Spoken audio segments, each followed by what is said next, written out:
سب کو بلایا گیا اور سب کے سامنے ان سے کہا گیا کہ آپ نے یہ اس طرح کرنا ہے اور اس طرح کرنا ہے. سب کون تھے وہ؟ سب پارٹیاں، نون لیگ اور پیپلز سب پارٹی. پارٹیاں. اور یہ کا نام مت لیں آپ. اور ان کو کس نے کہا کہ یہ کرنا ہے؟ سب پارٹیاں. کس نے کہا یہ کرنا؟ باجوہ صاحب اور فیض حمید صاحب دونوں تھے. کیا کہا انہوں نے؟ یہی کہا کہ آپ لوگوں نے کیا کرنا ہے، کس طرح چلنا ہے، کیا کرنا ہے. نو کانفیڈنس کے حوالے سے دونوں نے، اور سب نے اس کے اوپر ہاں میں ہاں بھری. پھر تو یہ کہنا چاہیے کہ موو جو تھی وہ ادھر سے تھی، تو نون لیگ اور پیپلز پارٹی نے صرف مہر لگا دی. آپ واقعی صحیح صحافی ہیں، آپ نے بات نکال ہی لیا. تو پاکستانی سیاست کیا رخ اختیار کرے گی؟ پارلیمان کی جو صورتحال ہے، ایک ہنگ پارلیمنٹ ہے جس کے اندر کوئی سیاسی جماعت بھی بظاہر یہ تاثر ملتا ہے کہ دوسرے کے ساتھ کمفرٹیبل نہیں ہے، اور جو ریگنگ کے ایلیگیشن ہے وہ سنگین نوعیت کے ہیں. صرف پاکستان تحریک انصاف کی جانب سے نہیں ہے، باقی ساری سیاسی جماعتیں بھی یہی سوال اٹھا رہی ہیں کہ انتخابات کے اندر آروز نے فارم 47 کے ذریعے نتائج کو تبدیل کیا ہے. اب اس کا فیصلہ تو بڑا مشکل ہے کسی ایک کے لیے کرنا، جب تک کہ الیکشن کمیشن آف پاکستان اور عدالتیں جو ہے اس کے اوپر ایک واضح پوزیشن اختیار نہ کر لیں.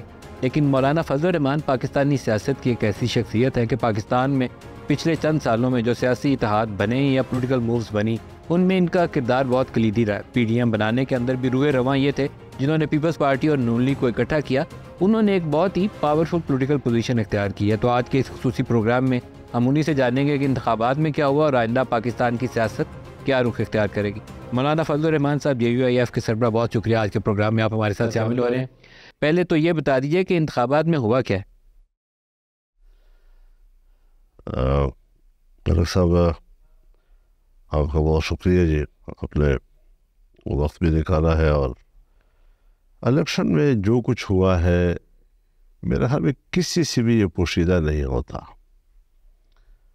لیکن یہ چوری اور یہ ایسا عمل ہوتا ہے کہ جس کے اوپر گواہ پیش کرنا، شواہد پیش کرنا بڑا دشوار ہوتا ہے، ہر چند جانتے ہوئے کہ یہ کچھ ہوا ہے. آپ کے خیال میں چوری ہوا الیکشن؟ سارا چوری ہوا ہے. سارا چوری ہوا ہے حضرت. بالکل سرے سے. میں تو حضرت پورے ملک پہ نظر رکھتا ہوں. سب لوگ میرے ساتھ رابطے میں رہتے ہیں، میرے امیدوار میرے ساتھ رابطے میں رہتے ہیں. حضرت میڈیا پہ نہ کہنے والی کہانیاں ہیں کہ کس طریقے سے. اور کل میں نے پریس کانفرنس پہ پھر کہنی بھی پڑ گئی کچھ باتیں، لیکن ہم نے باقاعدہ طور پر اس کو مسترد کر دیا ہے اور ہم اس کے خلاف تحریک چلانے کا اعلان بھی کر چکے ہیں. تحریک کیا کریں گے؟ احتجاجی تحریک؟ روڈ گرمائیں گے؟ روڈ کو گرم کریں گے؟ کیا کریں؟ روڈ کو گرمائیں گے. تو آپ فیصلے ایوان میں نہیں، میدان میں ہوں گے. تو پھر تو آپ وہ والی صورتحال کی طرف دیکھ رہے ہیں جو 2014 میں دھرنے کے دنوں میں ہم نے یہاں دیکھی تھی، یا مولانا ایک دھرنا لے کر آئے تھے، اس طرح کی صورتحال کی طرف آپ جانا چاہتے ہیں؟ ہاں، ہم حضرت اس میں بھی دوسروں سے ذرا مختلف ہے. جو میں آپ سے عرض کرنا چاہتا ہوں وہ یہ ہے کہ قریب وہی مینڈیٹ جو 2018 میں مسلم لیگ کو ملا تھا، اب ذرا کچھ 8-7 سیٹیں زیادہ ہوں گی، اس سے زیادہ نہیں ہے. پیپلز پارٹی کو جو مینڈیٹ اس وقت ملا تھا اس کے کچھ قریب مینڈیٹ اس وقت ملا ہے. اس وقت پنجاب میں مسلم لیگ نون لارجسٹ پارٹی تھی. پیپلز پارٹی جو ہے صوبہ سندھ میں لارجسٹ پارٹی تھی، اور دونوں اس بات پر متفق تھے کہ دھاندلی ہوئی ہے. دوسری طرف دیکھیں تو پی ٹی آئی تقریباً یہی مینڈیٹ، قریب کے مینڈیٹ کے ساتھ دوبارہ آئی. اس وقت ان کو اقتدار مل رہا تھا تو دھاندلی کا الزام لگانا جرم تھا. اب جب ان کو اقتدار نہیں مل رہا ہے تو اب ان کے نزدیک بھی دھاندلی ہے. ہم ہیں کہ اکیلے اس موقف پہ قائم ہیں کہ نہیں، اس وقت بھی دھاندلی تھی اور اب بھی دھاندلی ہے. ہمارا مینڈیٹ تو اس وقت بھی حکومت بنانے کا نہیں تھا. اس دھاندلی کا فائدہ کس کو ہوا؟ فائدہ حضرت آپ کوئی ایک پارٹی تو بینیفیشری ہوگی. میں یہ گزارش کروں آپ سے، جہاں تک فائدے نقصان کا تعلق ہے، فائدے میں آپ اس کو دیکھتے ہیں جو کرسی پہ بیٹھتا ہے. پاکستان میں کرسی پر بیٹھنے والا حکمران نہیں ہوا کرتا. ملک کی جو داخلی اسٹیبلشمنٹ ہے اس کے بھی ایجنڈے ہوتے ہیں اپنے، جو قوم کے سامنے نہیں رکھتے، اور آنے والے وقت میں وہ کس سے وہ ایجنڈا پورا کروانا چاہتے ہیں یہ ایک الگ بحث ہے. اور پاکستان کی پوری تاریخ کو دیکھ رہے ہیں.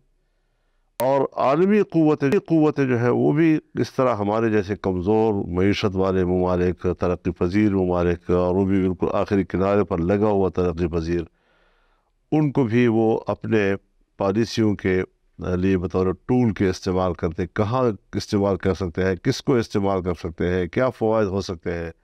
یہ ساری چیزیں حضرت وہ اس طرح نہیں ہوتی کہ میں کرسی پر بیٹھ رہا ہوں تو پھر میں بینیفیشری ہوں. آپ کے خیال میں اس دھاندلی کا فائدہ نون لیگ کو ہوا؟ اب بظاہر تو فائدہ ان کو ہوا ہے، لیکن اتنی میں نے کہا نا کہ اتنے ہی منٹ پچھلی دفعہ تھا نا، یعنی حلف اٹھانے کی دلیل یہی تھی نا ان کی کہ پنجاب میں حلف حکومت بنا رہا ہوں. لاہور والی ان کی سیٹ کے متعلق آپ کیا کہیں گے؟ یہ افواہ یہی ہے کہ ان کو دی گئی ہے. دی گئی؟ ہاں. تو اگر دی گئی سیٹ ہو تو کیا ان کو لینی چاہیے یا یہ تو بڑا پن دکھانا چاہیے، کہنا ہے کہ ایسی سیٹ نہیں چاہیے؟ یہ فیصلہ تو انہوں نے کرنا ہے. شاید یہ جو حکومت وہ نہیں لے رہے، یہ بھی شاید اسی وجہ سے ہو. خود نہیں لی اور بھائی کو دے دی، اس کی وجہ یہی ہو سکتی ہے؟ یعنی یہ امکان ہے. میں کوئی آپ پی ڈی ایم کی روئے رواں تھے، آپ نے اکٹھا کیا تھا، اس کا روان نہیں تھا. آپ اکٹھا کرنے والے تھے پیپلز پارٹی اور جی جی جی جی. اب کیا ہوا؟ دیکھیے، پی ڈی ایم انتخابی اتحاد نہیں تھا، پی ڈی ایم حکومتی اتحاد بھی نہیں تھا، کیونکہ حکومت میں پیپلز پارٹی بھی تھی کہ جو پی ڈی ایم سے نکل چکی تھی، حکومت میں اے این پی بھی تھی کہ جو پی ڈی ایم سے نکل چکی تھی، حکومت میں ایم کیو ایم بھی تھا، حکومت میں باپ، اور وہ تو پی ڈی ایم کا حصہ ہی نہیں تھے. تو یہ حکومتی اتحاد بھی نہیں تھا اور انتخابی اتحاد بھی نہیں تھا. یہ صرف ایک تحریک کے لیے منیمم پوائنٹ کے اوپر ہم چل رہے تھے، اور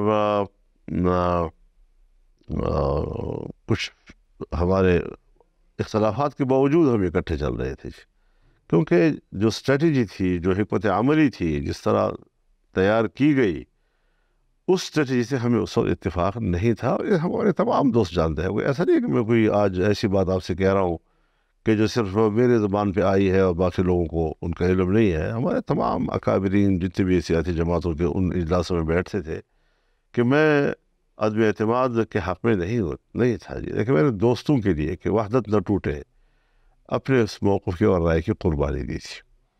اور آپ چاہتے تھے عدم اعتماد نہ کیا جائے؟ جی، میں چاہتا تھا کہ تحریک کی قوت سے ان کو. اور عدم اعتماد کون کرنا چاہتا تھا؟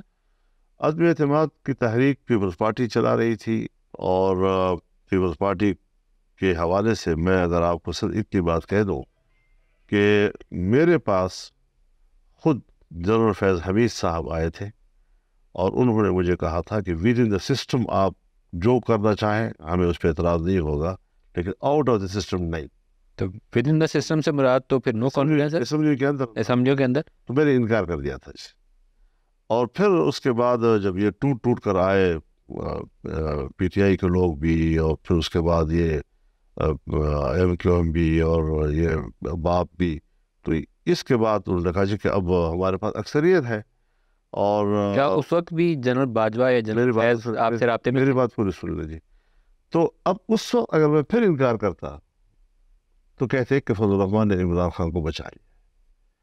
تو یہ چیزیں تھیں کہ میں صرف اس لیے آپ کے سامنے ذکر کرنا چاہتا ہوں کہ تاریخ کے اوراق پر حقائق تو کسی وقت تو آئے نہیں. کیا اس وقت جنرل باجوہ اور جنرل فیض آپ سے رابطے میں تھے جب یہ لوگ ٹوٹ کے پی ٹی آئی سے اور ایم کیو ایم اور باپ پارٹی؟ حضرت وہ بالکل رابطے میں تھے، اور ان کی موجودگی میں سب کو بلایا گیا اور سب کے سامنے ان سے کہا گیا کہ آپ نے یہ اس طرح کرنا ہے اور اس طرح کرنا ہے. سب کون تھے وہ؟ سب پارٹیاں، نون لیگ اور پیپلز پارٹی. سب پارٹیاں. اور ان کا نام مت لیں آپ. اور ان کو کس نے کہا کہ یہ کرنا ہے؟ سب پارٹیاں. کس نے کہا یہ کرنا؟ باجوہ صاحب اور فیض حمید صاحب دونوں تھے. کیا کہا انہوں نے؟ یہی کہا کہ آپ لوگوں نے کیا کرنا ہے، کس طرح چلنا ہے، کیا کرنا ہے. نو کانفیڈنس کے حوالے سے دونوں نے، اور سب نے اس کے اوپر ہاں میں ہاں بھری. پھر تو یہ کہنا چاہیے کہ موو جو تھی وہ ادھر سے تھی، تو نون لیگ اور پیپلز پارٹی نے صرف مہر لگا دی. آپ واقعی صحیح صحافی ہیں، آپ نے بات نکال ہی لیا. تو پھر مہر لگا دی نون لیگ اور پیپلز پارٹی نے اوپر سے مہر لگا دی. تو پھر تو ان کو مزہ پی ڈی ایم کو جو کچھ پھر مشکلات پیش آئی ہیں، جو اکنامک ڈیفیکلٹیز پیش آئی ہیں، پھر تو I think P M L N deserve کرتی ہے کہ ان کو جو کچھ ہوا ہے. اکنامک جو ڈیفیکلٹیز آئی ہے، تو یہی کہا جا رہا ہے بطور دلیل کے کہ جو شہباز شریف صاحب کی حکومت تھی وہ 1.5 سال میں ڈیلیور نہیں کر سکی، اور مہنگائی کم نہیں کر سکی، بڑھتی چلی گئی، ڈالر کی قیمت جو ہے وہ. یہ تو ریئلٹی ہے سر، آپ کو ایسا نہیں لگتا؟ لیکن میرا جو مقدمہ ہے وہ یہ ہے کہ پھر اس کا اثر تو پنجاب میں ہونا چاہیے تھا، پھر اس کا اثر تو سندھ میں ہونا چاہیے تھا. اس میں کے پی کے اندر ہمارے اوپر کیوں یہ بم چھوڑا گیا اور ہمیں اس کا نشانہ کیوں بنایا گیا؟ آپ کے اوپر ایک تو وہ جو دہشت گرد حملوں کا ایشو تھا وہ بھی آپ کے اوپر کافی زیادہ متاثر کیا. حضرت اس نے تو ہمارے تو امیدوار گھر سے نہیں کر سکتے تھے. لیکن پہلے ہمارے میں شہید والا مسئلہ ابھی میں سمجھ نہیں پایا سر، آپ سے میں تھوڑی سی اس کی وضاحت چاہتا ہوں.